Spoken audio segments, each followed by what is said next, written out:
All right, boys and girls, welcome in. It is time for Total Bases. Technically, the second half of the season got underway a long time ago, but technically the second half started last night. Mets, Phillies, they gave us one game on a Thursday. Today they gave us 14, but we're actually getting 15 because we have a doubleheader, which means we've got day games as well. But this is the first time I've seen the guys in a few days, so let's go around the horn quick. Bryan, how was the couple days off? It was great. I like to sleep anyway because I'm an older guy, but I haven't slept that much in a long time. And the sad part was I was so excited about doing the show today, I couldn't fall asleep last night. So here I am again at 6 o'clock in the morning, a little bit out of it. But yeah, it's a nice break. I saw a lot of our colleagues. Teddy Covers is up in Michigan. That's where he's from. A lot of guys got to travel around the break. I know Marco and Ralph Michaels were in Pittsburgh. So a lot of guys were traveling. I was sleeping. Yeah, when you do this, you're kind of at the whim of the sports schedule. So this is like a popular sort of vacation time for handicappers. If there's not many times of the year, depending on what sports you do, that you can just kind of get away for a week. This would be that time. Tokyo Brandon, how was the couple days off for you? Yeah, Japanese baseball, they don't have their all-star break until the 22nd or something. So I've been betting Japanese baseball the whole time, but no shows. Been doing a couple videos on my YouTube channel, and I'm number 2 the last 3 days and number 1 the last 7 days because of Japanese baseball. So I've been winning some bets in the meantime and catching up on my sleep. Yeah, I saw you had a 6-0 day in Japanese baseball the other day. So shout out to you. And hopefully people took our advice, because I think on our special Sunday show, I was like, listen, this is when you should be using that 3-day on TV, get the Japanese baseball plays. And then he comes out and goes 6-0. So shout out to you. Also, tell them about the show you're going to do tonight if you're interested in Asian baseball. Yeah, we were talking a little bit before the show. Adam and Bryan both have a 5% play today. So I recommend you get a double play and take those two guys and then watch my KBO show tonight at 9 p.m. Eastern. I'm going to do a live show where I'm going to go over the KBO stuff for tomorrow and an MLB show on Sunday morning as well, just to fill in the gaps that WagerTalk does not cover. Yeah, so there's a full slate of KBO. It starts at 5 a.m. Eastern time. Tomorrow. So either if you're on the East Coast, you're getting up early. If you're out with Bryan, you're staying up very late for the 2 a.m. local start. But yeah, check out TV's KBO show. We've got the chat starting to populate here. So without further ado, let's get into Friday's games. There's a bunch of good ones to talk about. Tokyo Brandon, I'll come right back to you because I feel like this is, Japanese, Asian baseball. Our feature game tonight, Yankees, Dodgers. Roki Sasaki on the mound. Many think this might be a World Series preview. People thought it would be a World Series preview last year. That didn't happen, but the Dodgers are always there. So Yankees, Dodgers to you. Do you have an angle in this game? Yeah, Sasaki takes the mound for the Dodgers. He's actually never faced the Yankees before, so we don't really have any samples to go from on that. And Garrett Cole for the Yankees, he obviously has gone against the Dodgers quite a bit. 138 at bats against with a 225 average, 654 OPS. Nothing great, nothing horrible. I definitely am surprised when I look at the rankings here that I have both the Dodgers and Yankees kind of even in batting in current form. But you know what? You kind of got to throw out current form because after the day off, it's kind of a start over. So I'm going to go light today, which is why I don't have a 5%. These guys have 5% today. They're going right out of the gate. But yeah, I expect the bats to be a little cold for both sides, but Sasaki can heat some bats up. He hasn't been missing a lot of bats. He's got a 1.3 plus whip.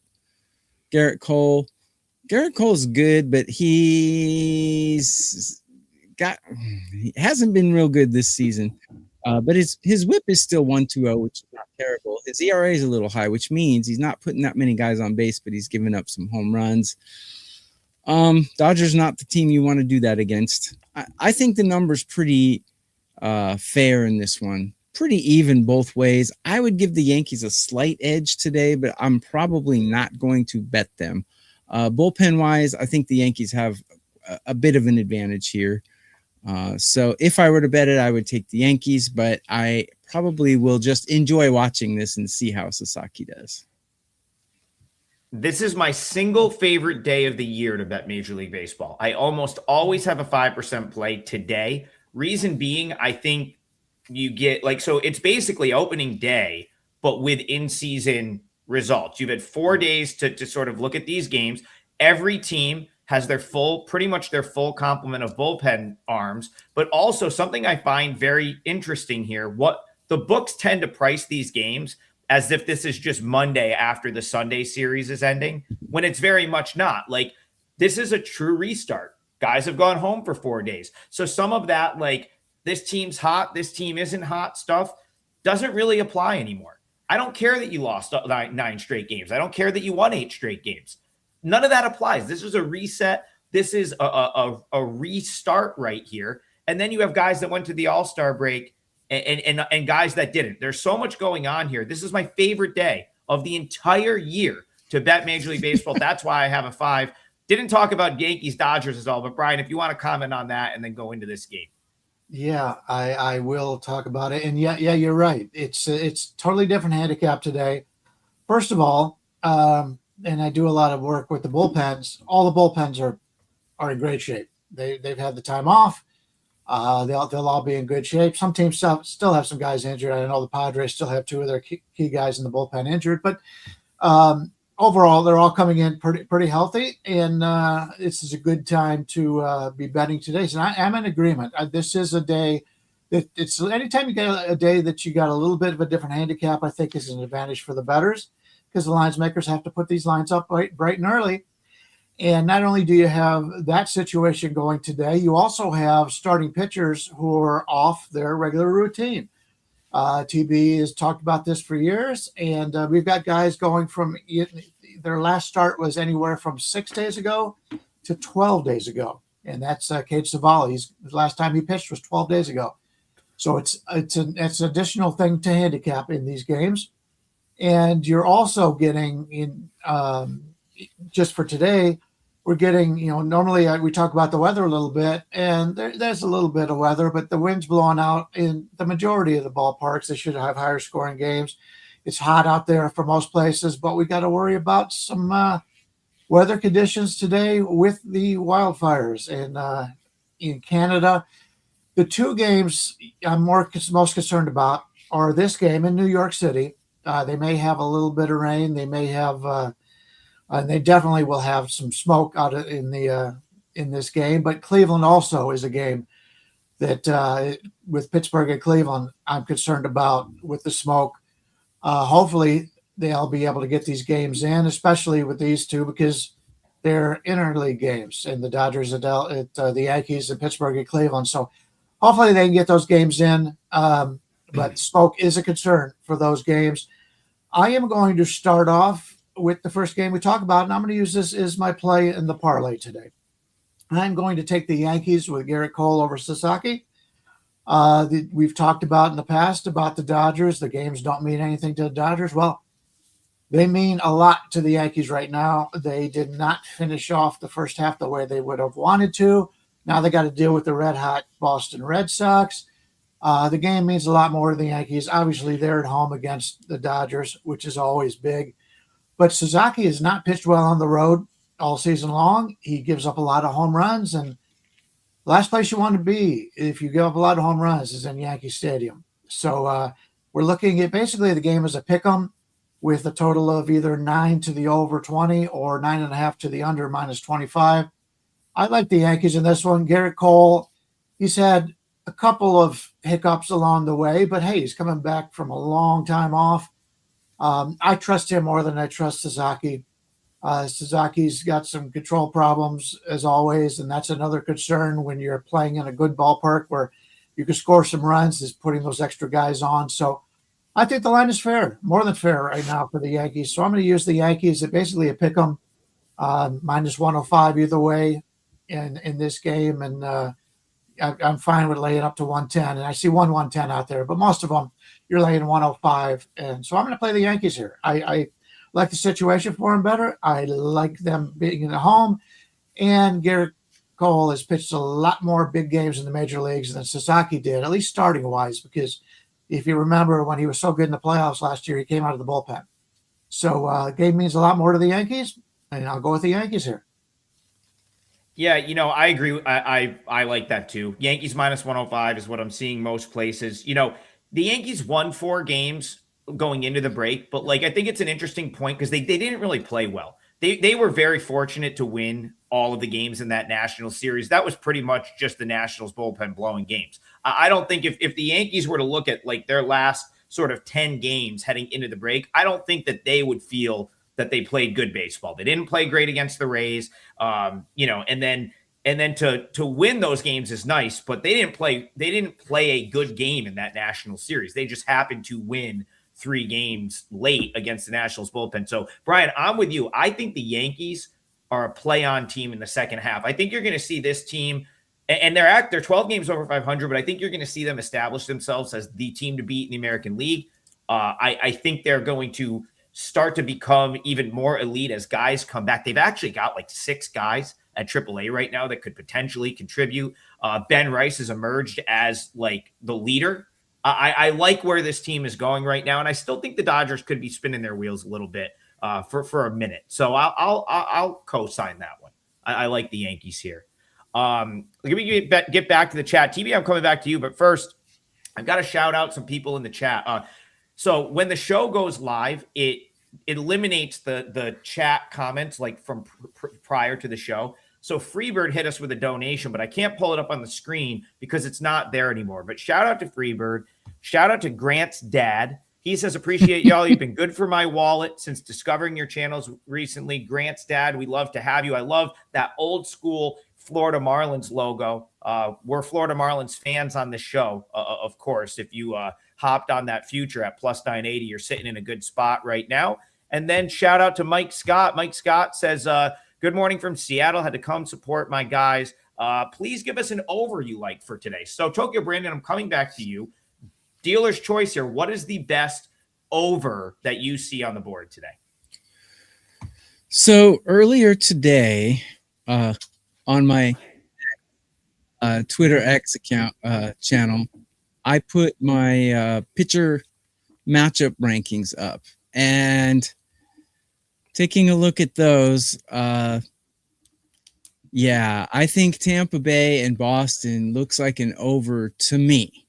Just given the pitcher matchups, given the way these teams are hitting right now, I like how Tampa's hitting.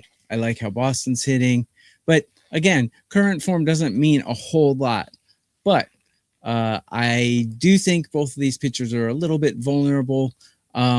So that would be one over I would look at. Another over. Well, okay, I'll just stop there. There's a couple more. No, TB. I'm glad you brought that game up. So that's a doubleheader today. What matchup do you like for the over? What pitching matchup? Is it Jax Bennett that's showing the most value? No, it's the second one. Okay, no, that's fine. Hang on. That's fine. Got to find it. Oh, the one with Englert pitching. Yeah. Yeah, so I think he's Rivera. I think he's very vulnerable, and with Boston not decided who they're putting out there, plus the fact that it's a game 2, people could be in a little bit of tatters with bullpens used. I think game 2 would be one that I would like to go over on. TV, that makes a ton of sense, especially if you get the bullpen usage in the first game. Brian, I'll bring you in here. We'll kind of just talk this doubleheader, general thoughts. TV has already said, over in game 2 makes some sense if there's bullpen usage in game 1. There's a good chance you're going to get bullpen usage in that first game because Griffin Jax, Jake Bennett's a really good matchup. It's hard to see that being a blowout either way. Yeah, I agree. 2 guys I'm looking to bet on right now. Englert probably is going to go 2 innings, something like that. So you're going to get a bullpen game out of it. The good thing is both bullpens are in really good shape here. So they'll be able to use the bullpens. That shouldn't be a factor. I'm seeing that Rivera is probably going to get the start for Boston. We're not showing anything on our line service right now for either, but that's what I'm expecting to come out there. If we're looking at totals on today's game or today's card, excuse me, like I said, there is some wind blowing out of some of these games. I would not be surprised if the Washington Athletics game goes over. We're looking at a total of 10 right now because Gage Jump is on the hill against Savali. I mentioned Savali. It'll be 12 days since the last time he pitched. Jump's been very good, but this is a really tough ballpark, and they're expected to get some good weather conditions in Sacramento in this one. So the 10 I think is a little bit cheap here. We already know that Washington is probably the most consistent offense in baseball, and they did not end the first half well hitting wise. So maybe they just got tired. I don't know what it was, but I would expect them to come out with a good game. And, the Athletics are missing some key players in that lineup, but they could still score some runs. And Savali's a guy that you really never know what you're going to get. Some days he's really good. Other days he's very inconsistent. And after not pitching in 12 days, I think the A's can get to him a little bit. So I kind of like that over 10 in that one. Tokyo Brandon, I want to stay on that game. We'll move on to A's Nats because at least me personally, I didn't have a ton more to add in that doubleheader. I think that's going to be a very competitive doubleheader between the Rays and the Red Sox, but I do have opinions on this Nats A's game. One of the things I find interesting, Bryan said Cavalli hasn't pitched in a while. Also, he's been sort of outspokenly upset about how things went down with the Contreras thing. If you missed that, there was a whole thing, where you can go look it up. I won't go super into it, but the point is he kind of has come out and said it's really bothered him since it happened. Obviously he was very sorry for what he did, but it's I read some of those comments and I'm maybe in his own head a little bit here. The A's are a team, Tokyo Brandon, that we're so cold going into the break, so many injuries, just playing the worst baseball of their season that I think the break could really help them. And you're going to get the call up of Tommy Tanks today, Tommy White, one of their top prospects, the never-ending list of top prospects that the A's have. They're bringing another one up to bolster this lineup. So A's Nats to you, how are you seeing this one? Yeah, I kind of have to agree with Bryan here. Two bullpens that just are not good. Actually, I thought Washington was one of the worst in the league, but I've got the A's ranked lower than theirs. And the A's going into the break, they couldn't hit. But, hit the reset button here. We got two pitchers that are not exactly trustworthy. I got them both ranked right around mediocre. And Washington just was tearing the cover off the ball going into the break. I don't think Washington's going to let up at all. They're one of the best team total overs in the first 5 in all of Major League Baseball. I don't see that changing. I couldn't agree more. I think an over here, over in the first 5, or even Washington first 5 over 2.5 would be a good play. Any of those would be a decent play on this one, in my opinion. And these two guys have a 5% play, so grab a double play and get theirs. And watch my KBO show tonight at 9 p.m. Eastern on my YouTube channel. I did want to touch on a little bit. You mentioned Tommy White. He plays first base and third base right now. The A's are missing 3 of their big bats coming into the season. Kurt Skeloff and Rooker. Denzel Clark is still hurt, but he's more of a defensive player. But they're missing some power, but they still have some guys in the lineup that can spray that ball around and hit well. Tommy White is a second-round draft choice from 2024. He's their 16th ranked prospect this season, and they expect him to play first base until they get their first baseman back, and then he may move over to third. But he's a guy that played here in Las Vegas, and I got a chance to see him play. Good player. And they also have brought up some other guys. They got a couple guys in the bullpen that they have called up from AAA. So they've needed those reinforcements because their starting pitching overall has been probably better than what we thought. Gage Jump's been really good. JT Ginn's been passable. Lopez has been good as of late, but Springs has not had that season that you would expect out of him. He's a big fly ball pitcher. I never understood the situation for bringing him in. into this ballpark the way they've got right now. And Perkins is a very good future, but he hasn't really turned it around yet. But they still got some really good hitters in this lineup. Shea Langoliers, Soderstrom, Jacob Wilson, who's been hurt a lot this year. He's not a power guy, but Kuroda Grauer has been a really good hitter for him. They got Cortez with a chance to play, Bolte. So they've got a lot of good young players on this team in Sacramento right now. They'll be able to get some runs off of this pitching staff.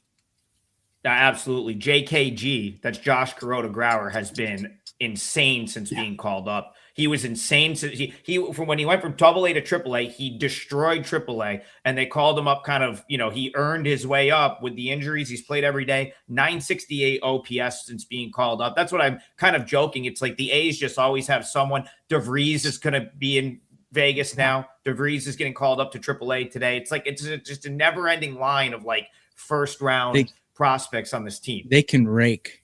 That team can rake. And they can, and every single one of them has like they draft these guys with like elite bat to ball skills where it's like they're okay if you strike out a little bit, they're okay with a little swing and miss. They just get guys that put the bat on the ball and hit it hard places. And so I'm with you guys. Over 10 makes a ton of sense here, because you know what? Two teams that like everyone's like, oh, they got all the bullpen arms, the bullpens are rested. Go find me a good reliever in either of these bullpens. You're not going to find one.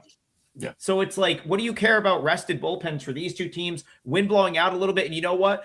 Gage Jump, if he gives runs up, like Gage Jump will get beat by the long ball. He will give up the home run. You get a couple of homers with guys on base for the Nats. You could be at 4-4, 5-4 pretty quickly in this game. And of course, 5-5 is a win. So I this was a good find here. That was a good question on the over. And I think we did land on probably the best over for the day in this game right here, for sure.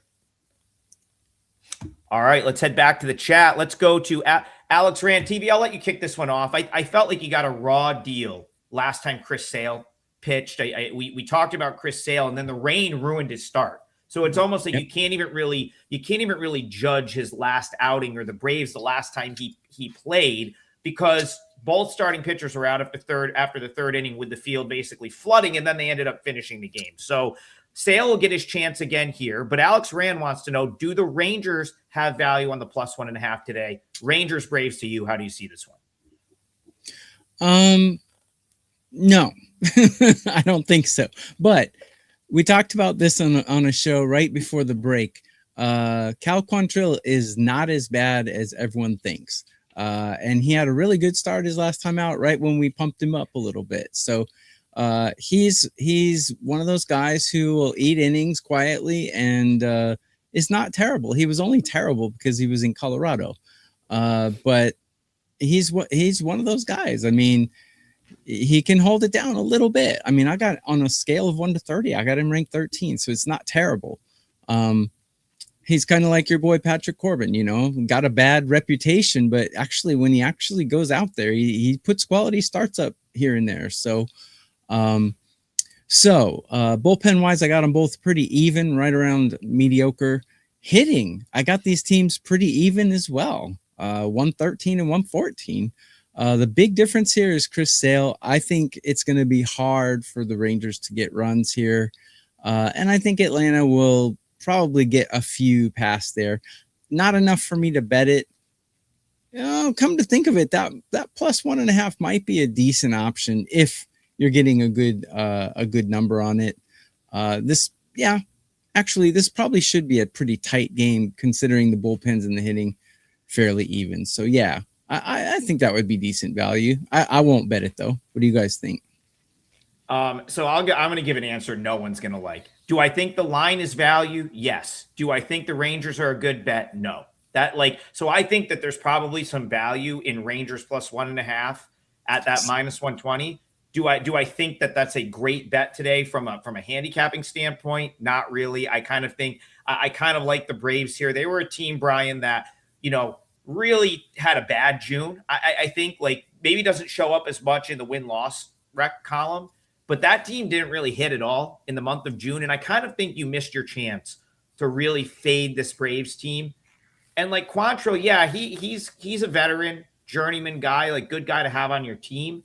I don't know how great he is. Like I wouldn't be that surprised if the Braves knocked him around. And then Sale is probably going to pitch deeper in this game than he did last game. Of course, he was out by the third inning. So I lean toward the Braves, but I don't know if there's any value on the Braves side. Let's see what Bryan has to say about this one. Yeah, I'm not as concerned about Cal Quantrill as I am Mackenzie Gore.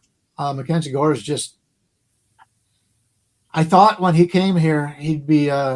This is always a good pitcher's ballpark the last few years. I thought he'd be able to turn it around coming over from Washington, which is a pretty good hitter's ballpark.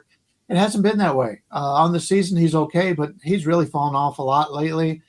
And Atlanta's getting some of their guys back. I saw that obviously their best player, Acuna, is taking some games in in the minor leagues. So he'll be back very soon.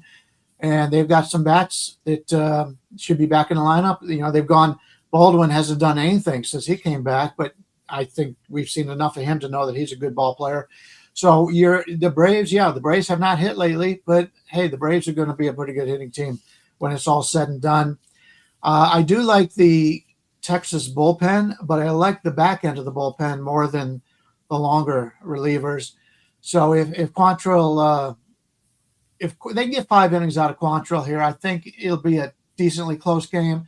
You know, the total is, I believe, 8, right, in this one. So they're not expecting a whole lot of runs here. I think a lot of that is they don't expect the dog to score much.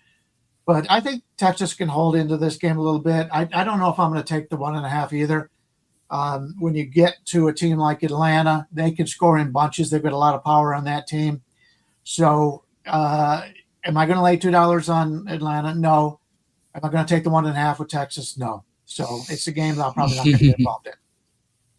Yeah, maybe like if Atlanta goes down early, maybe throw something on them live to win the game if you can get it closer to like a pick. Here's my thing with the Braves. We talked about this team and their lineup earlier this year, and I was like, this is the bottom of this lineup. You can't possibly be laying prices with the bottom of this lineup. They've kind of addressed that a little bit. Jim Jarvis and Brewer Hicklin down there in the 8-9, if that's what they're going to continue to do, is so much better than, in my opinion, than what they had a month ago. Whoever was like 7-8-9 a month ago for this team was really rough. And last on Sunday, 7-8-9 was Austin Riley, Jim Jarvis, Brewer Hicklin. That's a huge improvement over what they were trotting out there 7-8-9 like a month and a half ago or like a month ago. So I'm kind of in on the Braves coming out of the break. I wouldn't fade them here, but to answer the original question, Rangers do have a little value at that price. Let me ask you this, since you follow the minor leagues. Yeah. Austin Riley has just been a disaster this year. He was a disaster second half of last year. Do they have somebody that they can bring up, a third baseman, to replace him? Because he's only there right now because they've got nobody else that I could see. Do they have somebody in the minor leagues that they could bring up and play third base? I mean, the guys in the minors that I thought were worthy of a big league roster spot were the guys they just called up. So that's Jim Jarvis and Brewer Hicklin. Now, I think Jarvis plays the infield. I don't know if they can slide Jarvis over to third. They probably can. I think he's more of a shortstop. As far as like, that's the thing right now, Gwinnett doesn't have much outside of those two. Those have been the two that have produced all year for Gwinnett. So I'd have to go back and like sort of look at their roster, but I don't know that they have any. That's probably why he's there still, because I don't know that they have a better option. And I think their solution was, hey, let's drop him in the order and see if he just starts to figure it out in the 7 hole. Yeah. But I don't know if he's going to do that either. Yeah. They got Nacho Alvarez Jr., who has had some play in the past. But he's hurt right now. Yeah. And and you take a look at that lineup in AAA. They're picking up every guy off the end of the bench. They got Rowdy Tellez and Carlos Santana now. So if you're an old guy, you can play in the minor leagues for the Atlanta Braves right now. Yeah, I noticed that when Santana got signed and Tellez was in there. I'm like, they're going. That's kind of a couple teams are like that, where it's like they don't have many prospects. They're just going to find these like mid-30s guys that have been around a long time that maybe can platoon a little bit somewhere. But yeah, that's a tough, better day. Austin Riley's seen better days, that's for sure. Yeah. All right, let's head back to the chat here. Let's go to Well, this is not a game suggestion, but shout out to Prop King. Says trigger me, baby. Let's go. 5% play is up for tonight. Brian's got one as well. Check out that double play package. You can get them both. Dan says, is Acuna back today? What's the timetable for Ronald Acuna at this point? Yeah, I think he'll be back this week. I don't think he gets back tonight, though. Definitely something to keep an eye on. That would obviously be a boost for them. Yeah. Does anyone know when Judge is coming back? They were supposed to have figured it out over the break, and I haven't really heard anything. Okay. So neither have I. We'll have to see. Yeah. Okay. See, we give out all kinds of information on this show. Yeah, so we'll, game I want to talk about, I may make this my parlay league, but I know it's worth discussing. So we talked about the Pirates going into the break. They had a great weekend. They smacked around the first place Brewers as expected. The Brewers were not very interested in that Sunday noon game. They were already mentally on the flight back to Milwaukee when they gave up a 10-run inning and ended up getting swept by the Pirates. But the reason I want to talk about the Pirates is, this is a team. Yeah, they won a couple games going into the break. I love this team coming out of the break. Reason being, they made some moves. They've already got active in the trade market. They went and got Jacob Gonzalez, who can slot right in there for Connor Griffin, which again is huge for the Pirates since the Pirates have had such a good lineup all year. I don't think there's a huge drop off, Brian, from Griffin to Gonzalez right now. Obviously, Connor Griffin is 20 years old. He's going to probably have a much better career than Jacob Gonzalez, but right now they're pretty close. And then yesterday they go and grab Robert Hassel from the Nationals organization, a guy that just never really caught on at the big league level. He was a highly touted prospect for a while. And the Pirates, but they bought low. They gave up some cash for him. They didn't really give anything up. This is a guy that, who knows, he might get called up, new environment, and have some success. He may start in the minors. But the point I'm trying to make here is the Pirates, I think, are playing for right now. They know they have a limited window with Skeens. They have all this pitching. Jared Jones, who's on the mound tonight, is back, and he looked really good in his last start. I'm so in on the Pirates right now that I kind of like them here tonight, but I need to know from the Guardians guy first if that's a good idea. So Pirates Guardians to you. Well, we haven't done a show since last Sunday, and a lot of times I forget what we spoke about then, but I do remember we were going like head to head. I didn't have a play on Pittsburgh against Milwaukee, but you came out and used that as a play. And I said, I was questioning it a little bit. Congratulations, because I went to watch it. I went over to the local sports book and I went to watch that game, and you were right from the very first pitch. Milwaukee didn't care. And that was a great call by you. And I wanted to point that out. Thank you. I'm wrong a lot. And I was, even though it wasn't a play on Pittsburgh, you were right there for that. It was a great Brian, call. you know what, though? You know what? Being wrong when you have $0 on the game is a great feeling, though. Yeah. That is I don't mind being wrong on those. Yeah. But you mentioned Jones. Jones really did pitch well his last time out. Cleveland's offense right now is still a lot of missing pieces here. Obviously, Ramirez said originally he would be back the second week after the All-Star break, so he's right on the edge. That's the last I've heard about it. So I think in a week he'll be back, and that's a big bet for them. He's the team leader. He's the one guy in this league that is the best player on the team, and he shows it in the way he goes to practice. He's first one in, last one out. He's a great team leader for Cleveland. I'm glad they got that great deal to keep him around. But Gavin Williams is very good. If he can control his walks, and he has controlled his walks this year, he's a guy that is very strong here. I do like the Cleveland bullpen. They had some guys struggling going into the break. Zabrowski is a guy I love, and he was just terrible. Hopefully he's turned that around, because he's a late inning guy that they need. And they've got some good guys in the back of that bullpen. So, yeah, it should be an interesting game. The total is only 7.5 in this one, so they're not expecting many runs. So, if you can get – I'm assuming the team total – let me take a quick look here at the team total for Pittsburgh. Yeah, it's sitting there at 3.5 under 120. I wouldn't mind playing Pittsburgh to get to 4 runs here. Williams is a guy who takes sometimes he's off a little bit, and this Pittsburgh bats. I mean, look at some of the guys that they didn't really expect to do very well. They've done terrific. The third baseman's been great. They brought up, the guy hitting for all the power now, the young guy, and so they've got a lot deeper lineup than what they had earlier in the season, and a lot of guys they brought in the offseason have having really good years. So from a 1 to 9 lineup, Pittsburgh is so much better than Cleveland is right now. Yeah. That even though I like Jones and I like Williams, I think having that 1 to 9 lineup is definitely going to keep Pittsburgh in this game. And so I'm either leaning Pittsburgh at maybe a plus 112 or something, or playing them over the 3.5 here. I think they get a few runs here against Williams. Tokyo Brandon, I got to shout you out here because you have to go back to July 8th, but you like Jared Jones. I can't remember if you used an under or if you used the Pirates in some fashion, but he made history in that start. And I think he's the first person in the history of the sport to have a perfect game through 6 innings and be taken out of the game.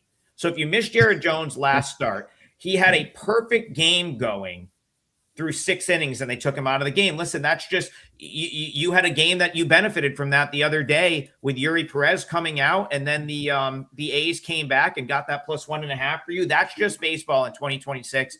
Jared Jones coming off of a major injury. They were not going to risk that. They just don't care. But I think it's notable that we talked about Jared Jones like being right there, ready to turn the corner, and he shut the Braves down to the point where they didn't get a base runner off him for 6 innings. So 9 days since that last start, are you back on Jared Jones here? Yeah. So this is where we always talk about, casual baseball bettors are going to look at ERA and say, oh, this guy's better than this guy. This is one of those cases where the numbers on the surface can be a little bit deceiving, because if you just look at straight ERA and win-loss record, you think, wow, Gavin Williams is going to dominate here. But take a look a little bit deeper. If you look at the expected numbers, I actually have Jones ranked 5 spots higher than Williams, and I have the Pirates lineup ranked almost 20 spots higher out of 30 teams than the Guardians. So it would be Pittsburgh or nothing for me here. I fully agree with Bryan. I think 3.5 is a little bit low. And again, if you look at my Twitter X, I put the pitcher matchups up, and Gavin Williams ranks dead last today. He's allowed a 901 OPS against these batters in 23 at-bats against. Small sample size, but it does show you. And like Bryan alluded to, Gavin Williams in the past was a chronic walker. This year, he seems to have fixed that a little bit. So take that with a little grain of salt. But in any case, I would either take a Guardians under, a Pittsburgh over, or Pittsburgh on the money line for plus money would be the way I would bet this one. Bryan? Yeah. Go ahead, Bryan. Yeah, I just wanted to point out this Pittsburgh pitching staff right now is looking really good. Keller's the one guy that we have concerns about, but they've got some guys in the minors. Hunter Barco has come up. He's pitched a little bit out of relief for them, but he's a guy that was a second-round pick in 2022. And this Thomas Harrington, he was a first-round draft choice in 2022, and they really like him. So they've got some guys in the minors that they can come up and really help them as the season goes on here. Maybe try to limit some of those innings from some of their younger pitchers. So, yeah, I really like the future here in Pittsburgh. And it's nice to see – I'm from Cleveland, but Pittsburgh and Detroit and that just general area, it's nice to see these teams being competitive. Mm-hmm. And I know it's been a long time since Pittsburgh Pirate fans have had some success. I hate the Steelers, but I love the Pirates. All right. Since the Marlins play went so well, I'm going to do it again right here. Pittsburgh to make the playoffs is plus 250. That's laughable. It should be like minus 110 in my opinion. So we'll take that right now. If you don't have Pirates futures yet, I think you can bet plus 250 to make the playoffs. I think you can also I wouldn't take them to win a division because I don't think they're going to overcome a 9.5 game deficit to the Brewers. But listen, if this team can get in the playoffs, we just talked about all those pitchers. There's actually 2. Whitgreave and Christian Curtis are at AAA. Those are 2 other options. And then they're sitting on Seth Hernandez right now, where it's like, is he coming up this year? Probably not. But if the Pirates were in it, going into September, would they not bring him up like the last week of September, like very Adam Wainwright-esque? Because like he's probably the most highest upside pitcher in the entire minor leagues right now. He'll likely be at AA within the next couple weeks. But like if the Pirates are in it, that dude's going to get to step on a big league mound this year just because he throws 100 and he's got more upside than any pitcher in Major League Baseball. So I'm going to use the Pirates today in the parlay. I haven't played this for clients yet.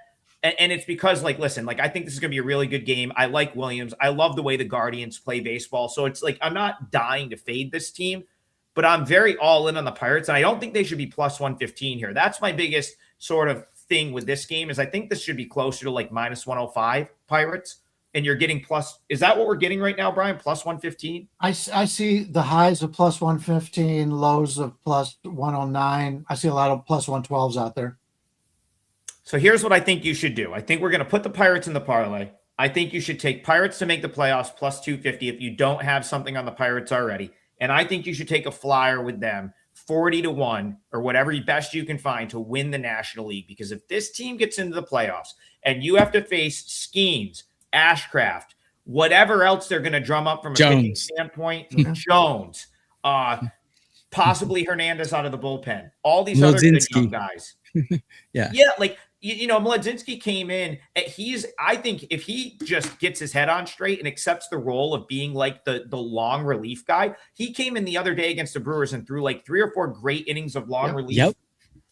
Yep. This team has got pitching for days.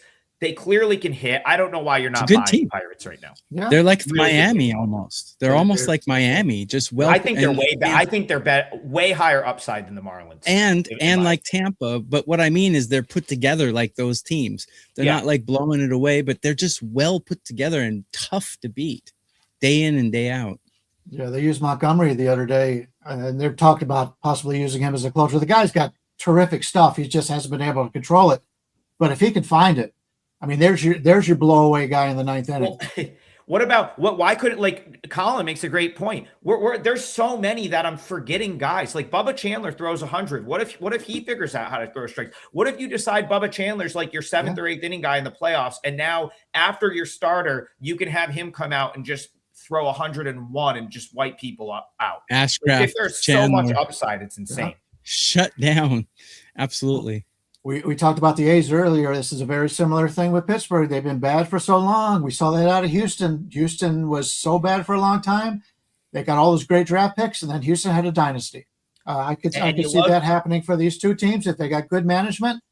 That's another concern is Pittsburgh, and we'll see what happens when they get to Vegas. But the management has not been great in the past. But if they can get some management that's going to spend some money, I'm fans of these programs. It's like 1976 all over again. and Slick Vic, it's amazing how many I've talked to people that are like follow Major League Baseball, that are tuned into Major League Baseball. It's amazing how many people don't realize that the Pirates have been a top 5 hitting team in the league all season, literally from the first day of the season until now. They have been they're the same way. Yeah. Yep. They're just flying under the radar. And we're making money on them all year long. That's how you make money, though. This is how you make money, is taking guys like Ashcraft that the books haven't fallen in love with yet. They've fallen in love with Wheeler. They've fallen in love with Scooble, but they haven't fallen in love with guys like Max, the guy for Miami. Yeah, Max Meyer. Yep. Max Meyer. And Russell. Ashcraft. These kind of guys. This comment right here is why it's so important that the Pirates unload the clip this year and go for it. Because you're right. Paul Skeens is probably not going to re-sign in Pittsburgh. So they have a couple years. They just have to go for it. That's why I feel like you have to have this bet in your futures portfolio if you bet futures. And we'll throw it in the parlay here today. I could talk all day about this team and their young prospects, but we got to get out of here at some point. So Tokyo Brandon, where are you looking to go with the parlay to close it out? Yes. I am going to go with a game we have not covered yet, I believe. The last time I said that, we had already covered it. I am going to go with my Albatross team, the Padres, and the Royals. So we got Lugo going against King.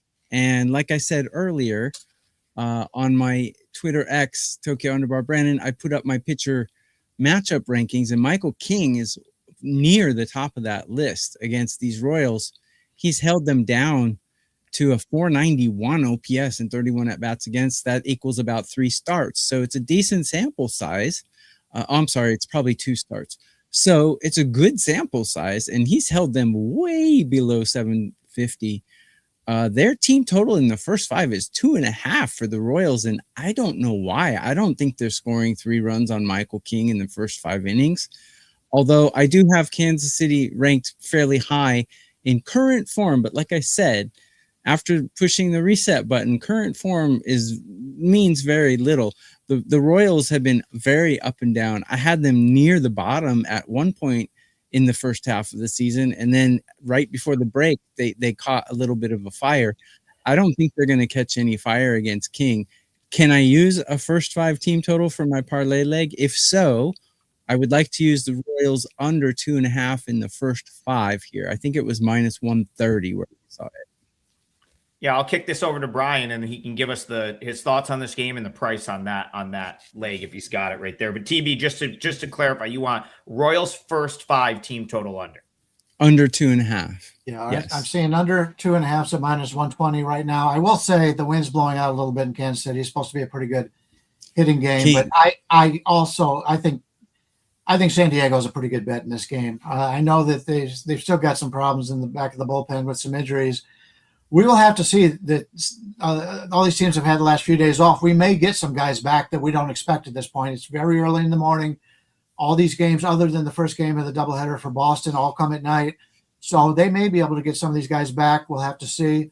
But I kind of liked San Diego in that game myself. And I thought that was a pretty good price. I much prefer the starting pitcher, King, over Lugo. Lugo's this year, he's not had the same luck as he had in the past. And Kansas City hit the ball pretty well going into the break, but still, you look at that lineup and they're not overly impressive. When you get Tolbert going on that run that he had, that was a lot of it, and we'll probably never see that again in his baseball career. So, yeah, I kind of like San Diego there.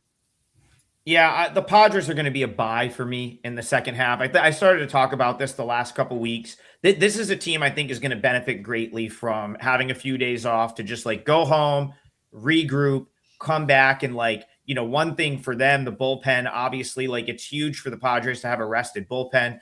Even with some injuries, their leverage arms are as good as you're going to find in the big leagues. Mason Miller and some of their high leverage arms. So you get all of them here are available and have been rested. I think that helps. But the thing that for me the most with the Padres, Fernando Tatis, 714 OPS, Jackson Merrill, 628 OPS, Xander Bogaerts, 648 OPS, Manny Machado, 708 OPS. That was 1 through 4 on Sunday. That's essentially been 1 through 4 in the Padres lineup. I mean, these are all-stars. This is not guy had one good year and he's probably capable of more. These are all guys that have been all-star caliber players, have done it for multiple years, are highly touted in terms of prospects like a Jackson Merrill and Tease. And have I mean they're sitting there with 700 OPSs. Can that happen for 2 more months? For all of them? Maybe. Listen, one of those guys is probably going to have a big time down year. Okay. But are all of them just going to have 700 OPSs this year? And it's just hey, we all had the worst year of our career at the same time. That's why I got to buy the Padres. I think one of those or maybe 2 of those guys are going to go off and it's going to change the the complex of this team. So yeah, I can't disagree with. And I like Michael King, TB, so I like your pick here. Go ahead. Yeah, I just wanted to point out, Trig and I both have 5% going today. Brand has been great in his Japanese baseball. He's got a play up today in Major League Baseball, I believe, and you can get all those right now. You get great packages, extended packages. I'm on an 11-1 run on my 4% and 5% plays, 80% on my 5%. So. Yeah, it's I didn't do anything over the weekend. I wanted to clear my head. Didn't do anything with the home runs or the All-Star game, any of that stuff. To be honest with you, I don't know how those guys are able to handicap that. So I'm not going to do something I don't feel comfortable with. I'm on a great run. I think we're 42-18 or something overall. So yeah, we're still hot, and I'm loving the card today. Yeah, I'm with you. After the Pirates play, which was my last play of going into the All-Star break, plus 109.69 units in 2026, and 64.14 of those units have come on the bases. I'm up in all three leagues. So MLB, KBO, AAA, I'm ahead in all of them. I love a spot in MLB tonight. Made it a 5% play. You can get that on the double play. And TV, go ahead. Let them know what you got going on. I got to tout myself too. I'm plus 91 units 2026, and KBO red hot, and Japanese baseball I'm on an 11 and 2 runs. So I would recommend getting a double play and getting Adam and Bryan's 5% play, because I have just a regular MLB play. But watch my KBO show tonight at 9 p.m. Eastern on my YouTube channel after you cash these two guys' 5% plays. Yeah, and if you're like hunting big plays, use the double play on Bryan and I, and then do the three days for 6 days for Tokyo Brandon, because I assume he's probably going to have something big at some point within the next week. So that's probably the best way to do it. So there you go. All right, great show today, guys. Glad to be back with you. I missed you guys the last couple days. Someone was I filled in on WagerTalk today yesterday, and like someone in the chat was like, he hasn't been able to talk for 3 days. Of course, he's just going on and on about this. And game. Bryan couldn't sleep last night. He was so excited. I was so excited to do the show again. Talk baseball. We're happy to be back. Yeah, we're back, and we're back every day, pretty much the rest of the way, right through the World Series. So parlay right around even right now. So hopefully we can start the second half off with a bang here. We are going Yankees on the money line for Bryan, minus 105. I'm going to go with Pirates on the money line, plus 115. And Tokyo Brandon is going Royals first 5, team total under 2.5. That's minus 120. Royals first 5, team total under 2.5, minus 120.